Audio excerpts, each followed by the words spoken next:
ప్రజల దృష్టి మళ్లించడం కోసం అతను చేస్తున్నటువంటి ప్రయత్నం ఇదంతా. ఇక ఇంకో విషయం చూస్తే ఫస్ట్ ఏమన్నారు, పిల్లలు గుంగంగానే ఎల్లంటే ఆయన రిపేర్ చేస్తాడని మనకు సంబంధం లేదు అని చెప్పారు. ఎల్లంటే ఆయన రిపేర్ చేస్తాడని ఎన్నికల ముంగట ఓట్లు అవుతున్నాయి కదా, దాచిపెడుతందుకు ఎల్లంటి వాళ్ళు చేస్తారని ఓ లేఖ విడుదల చేయించారు, కథం అయిపోయింది. ఎలక్షన్ అయిపోగానే ఏమన్నాడు, ఇది ఈపీసీ కాంట్రాక్ట్ కాదయ్యా మేము చేస్తందుకు, ఇది లంసంకి ఇచ్చిన కాంట్రాక్ట్ కాబట్టి ఈ కుంగిపోయిన మేడిగడ్డ మేము రిపేర్ చెయ్యము, అది రాష్ట్ర ప్రభుత్వ పైసలతోని చేసుకోవాలని చెప్పేసిండు వాడు, ఎల్లంటి వాడు.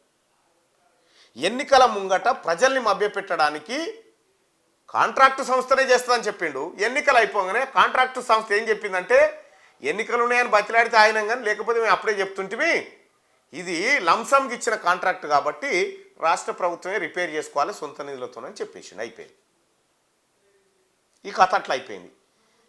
వాడు మాట మార్చిండు, నాకు బాధ్యత ఏం లేదని చెప్పిండు.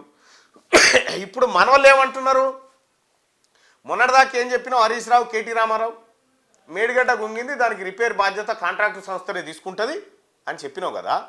ఇప్పుడేమంటుండు కేటీ రామారావు, మేడిగడ్డ కుంగిన మేడిగడ్డను రిపేర్ చేయడానికి రాష్ట్ర ప్రభుత్వమే పైసలు ఖర్చు పెట్టాలని మళ్ళీ ఇప్పుడు చెప్తున్నాడు.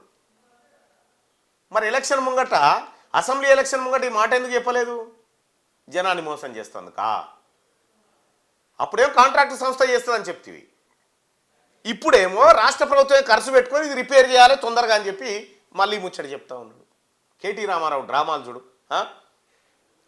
అసలు మేడిగడ్డ కుంగిపోయింది, పిల్లలు దశకిపోయినాయి, ఎక్కడికక్కడ నెర్రెలు వాసినాయి.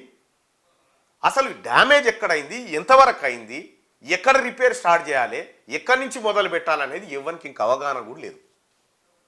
ఇప్పటి వరకు తెలిసింది నిపుణులు వీళ్ళంతా తెలిసింది ఏంటంటే మేడిగడ్డ కథం అయిపోయింది అనేది.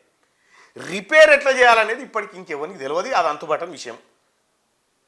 ఏమనంటే కేటీ రామన్ ఇంట్లో 2 పిల్లలు గుంగినాయి అని చెప్తుండు. 2 పిల్లలు గుంగుడు కాదు, 2 పిల్లల మీద వేసిన స్లాబ్ ఏం దాక్కుంటుంది, 85 పిల్లలు దాక్కుంటుంది. ఇంకా ఎన్ని బీకినాయో అలా ఎన్ని ఒరిగినాయో ఎన్ని క్రాస్ అయినాయో ఈ మెట్న పెట్టి చూస్తే తెలుస్తుంది.